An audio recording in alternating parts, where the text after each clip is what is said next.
Selamat datang di channel Islam Sejati. Sebelum mendengarkan akan sangat berterima kasih kami jika Anda ikut serta mendukung channel ini dengan cara like, komen, dan subscribe. Terima kasih. Pertanyaan dari Bapak Zakaria. Assalamualaikum warahmatullahi wabarakatuh. Buya, izin bertanya terkait wajah. Izin bertanya terkait wajah rububiyah dan wajah uluhiyah sebagai cara pengenalan Allah. Dalam surat Toha, Allah mengenalkan diri kepada Nabi Musa alaihissalatu wassalam, Inni ana rabbuka, sebelumnya menyuruh melepaskan sepasang trompa hijab. Tapi Allah justru kembali mengenalkan diri kepada Nabi Musa alaihissalatu wassalam, Innani anallahu la ilaha illa ana. Pertanyaannya, dalam kondisi apa seorang hamba sehingga dia layak Allah mengenalkan rububiyahnya kepada sisi hamba, dan dalam kondisi apa seseorang hamba sehingga dia layak Allah mengenalkan uluhiyahnya kepada si hamba? Terima kasih Buya. Jadi di surat Toha Allah memanggil Sayyidina Musa dan memperkenalkan dirinya dua kali. Rububiyah dan uluhiyah yang tadi dalilnya itu. Pertama kali Allah berkata kepada Sayyidina Musa, "Hai Musa, lepaskan na'alaik, terompahmu, sandalmu."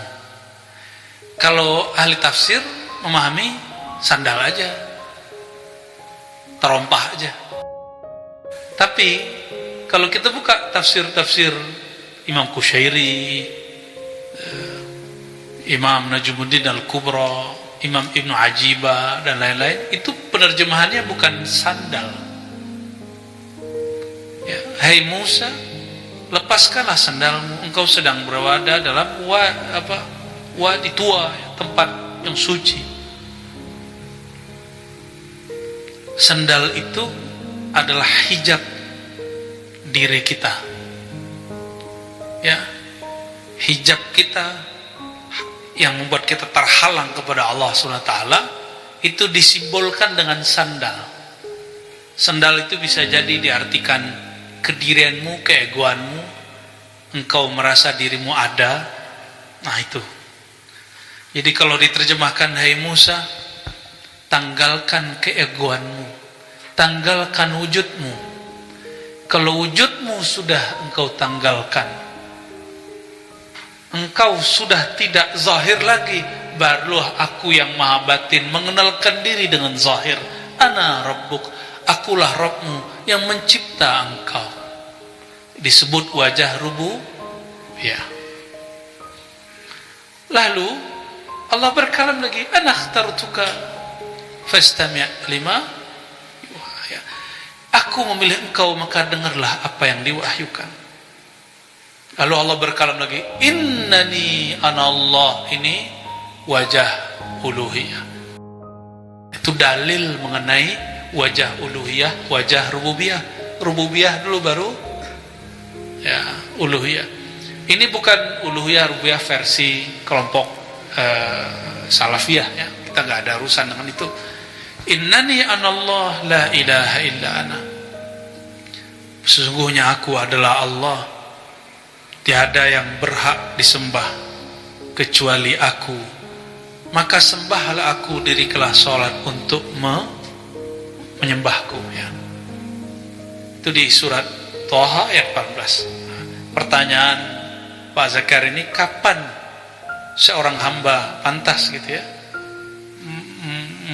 dikenalkan oleh Allah dengan rububiyah dan uluhiyah? Jawabannya, apabila dia menanggalkan keegoannya, keakuannya. Saat itulah seorang hamba diizinkan untuk merasakan itu. Dan pengalaman ini tidak hanya untuk para nabi, Bang Dik. Jadi ketika Allah mengenalkan dirinya, ana rabbuka, lalu innani anallah, itu kan dua kali.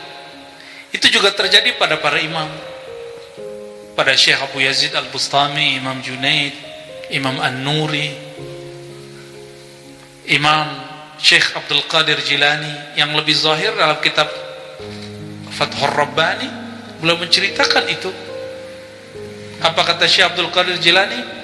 Aku mengalami dalam khalwatku, Allah mengenalkan dirinya kepadaku, hai hambaku, akulah Rabbmu. Alami.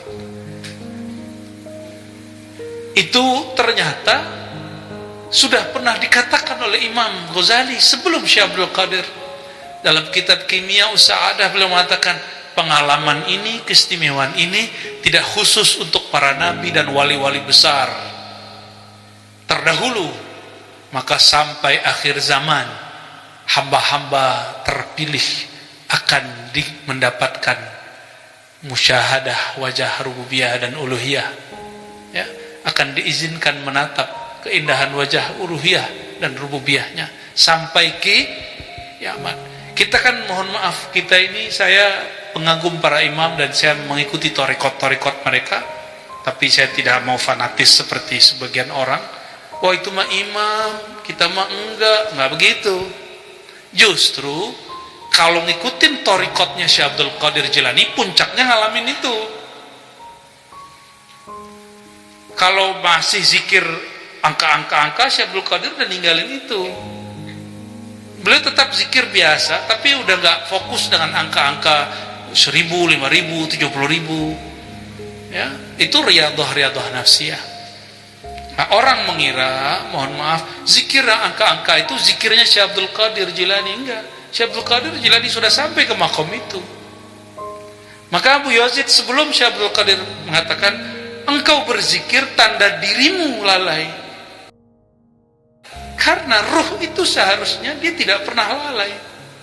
Jika engkau mengatakan saya berzikir, saya sholat, saya riyadhah, berarti dirimu sedang pemalas, dirimu ada ego.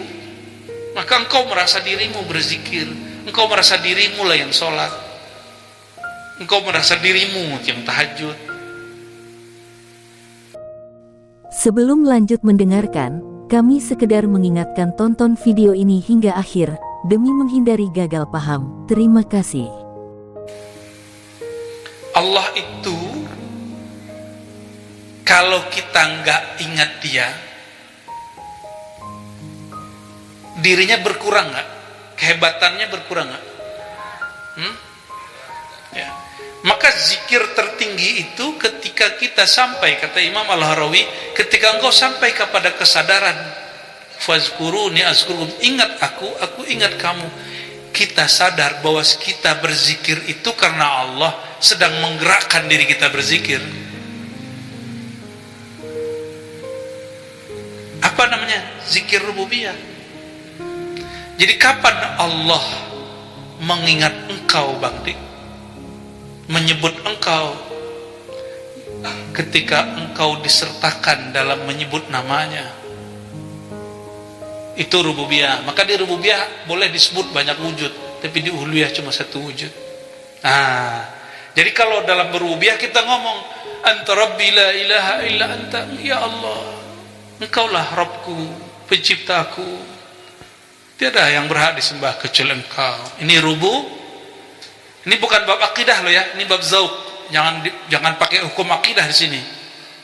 Akidah basic. Ini sudah masuk ke bab rasa. Akidah pakai akal dan nakal. Ini sudah masuk gabungan akal, nakal dan rohani. Dia sudah masuk ke alam rasa.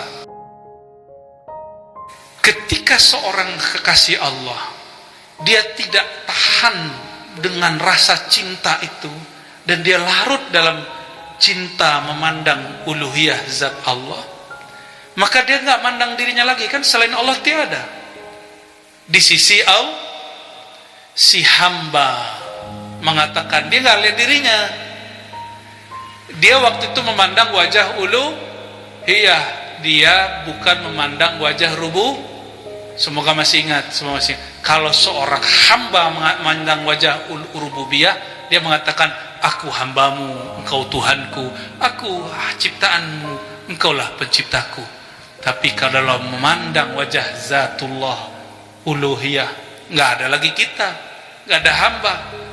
Terus kita ini ada, kita apanya Allah, kita perbuatannya Allah. maka Allah memakai kalam dari perbuatannya. Muncullah Sayyidina Al-Hallaj mengatakan anallah. Itu Al-Hallaj memandang kepada uluhiyah, tapi dia lupa adab rububiyahnya. Jadi Abu Yazid zikir subhani, subhani, walaupun ada Imam Ghazali mengatakan dia meriwayatkan kata Allah, enggak.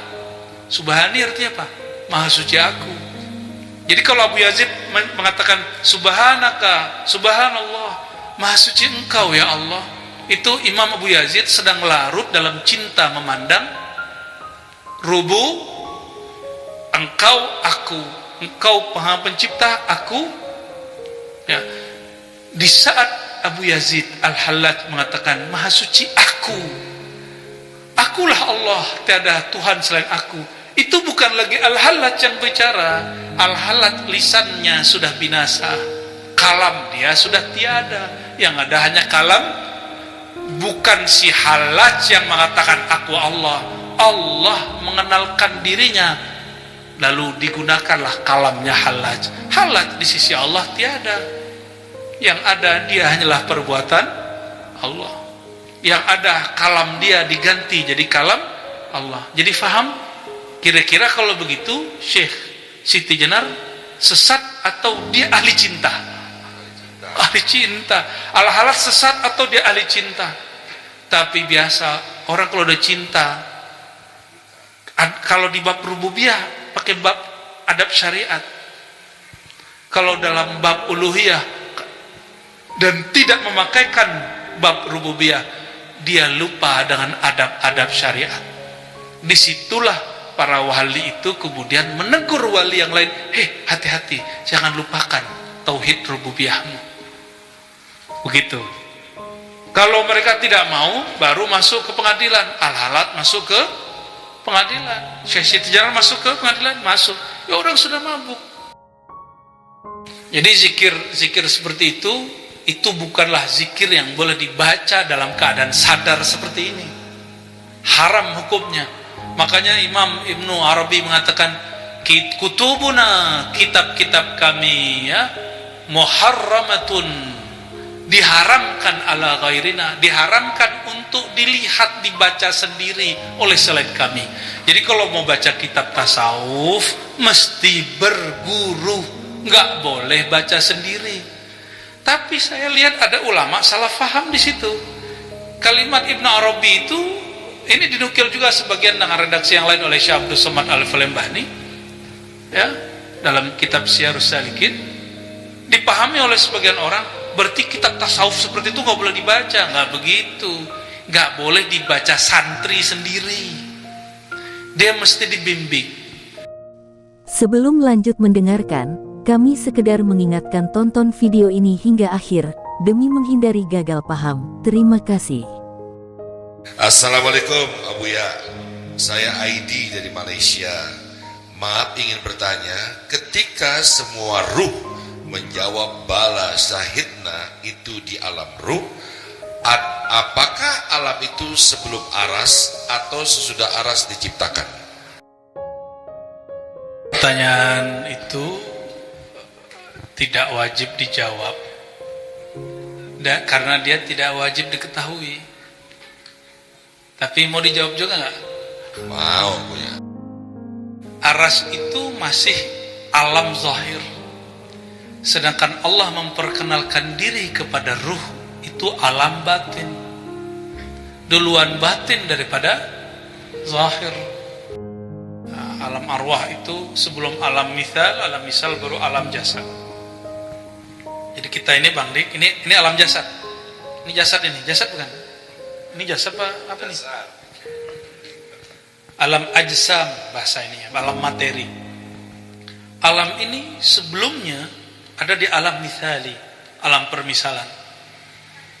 Sebelum alam permisalan itu ada namanya alam arwah. Arwah di sini bukan arwah bahasa Melayu Malaysia yang berarti sudah mati. Alam arwah jamak dari ruh, alam ruh. Ada ruh, ada alam ruh, itu beda lah ya. Ada ruh, ada alam. Alam itu segala satu selain Allah, ya.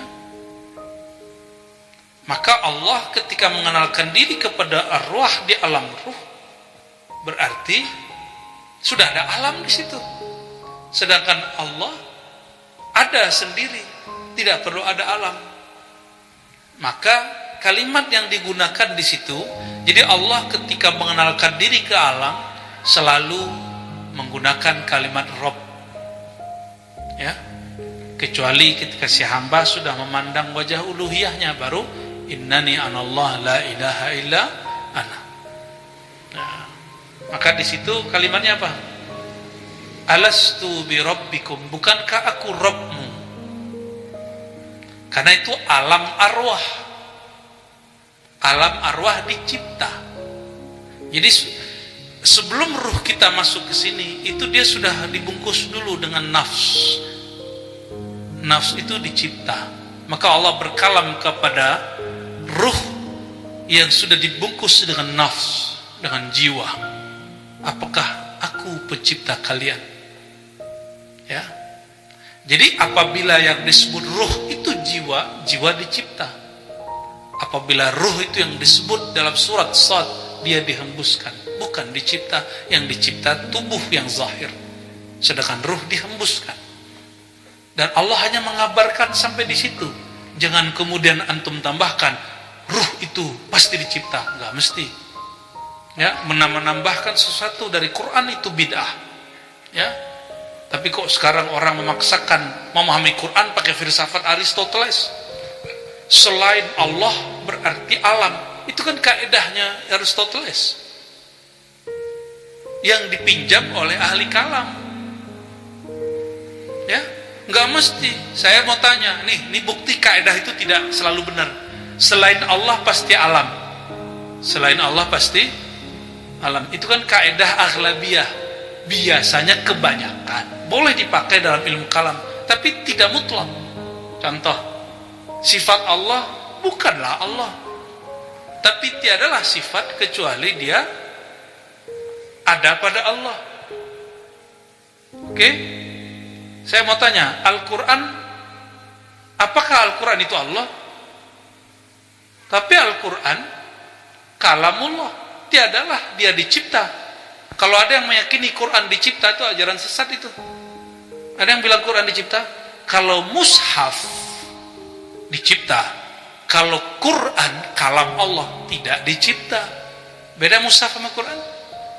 Beda. Oke?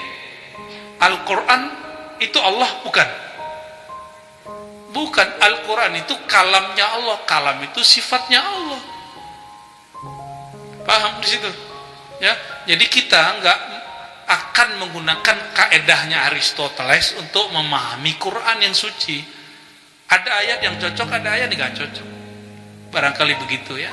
Nah, kita harus berhati-hati karena ilmu kalam ini sebagian, ya, kata Imam Fadhali dalam syarah beliau dan juga imam-imam yang lain, banyak menyerap perkataan para filosof Yunani. Akhirnya akidahnya tidak murni. Nah, kita harus berhati-hati di situ. Kita nggak anti dengan filsafat Yunani. Barangkali itu ya, wallahu a'lam bishawab. Terima kasih, Anda telah menonton video ini hingga selesai. Sampai jumpa bertemu di video selanjutnya yang akan datang. Selamat beraktivitas kembali.